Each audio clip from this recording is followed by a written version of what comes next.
সেটা হ্যাঁ সেটা সেটা তুই জিজ্ঞেস কর,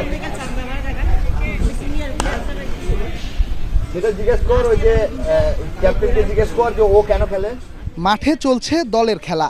মাঠের বাইরে পারটেক্স স্পোর্টিং ক্লাবের কোচ আনোয়ারুল মুস্তাকিমের সাথে তর্কে মেতেছেন দলটির wicket keeper batter Jasim Uddin. Gazi গ্রুপের বিপক্ষে একাদশে সুযোগ না মেলায় কোচের কাছে জসিমের প্রশ্ন, কি কারণে জায়গা হয়নি একাদশে। বান্ডেল থাকলে প্রতি সেনমানিতে টাকা বাঁচবে। বিকাশ সেনমানি বান্ডেল কিনে জিতুন প্রতি লেনদেনে।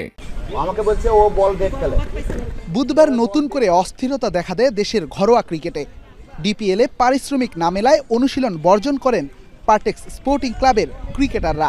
বিসিবি বরাবর চিঠি দিয়ে ক্রিকেটাররা হুঁশিয়ারি দেন, অর্থ না পেলে বৃহস্পতিবারের ম্যাচে অংশ নেবে না কোনো ক্রিকেটার। ক্রিকেটারদের এমন দাবির মুখে পারিশ্রমিকের ৮০% পরিশোধ করেছে ক্লাবটির কর্তারা।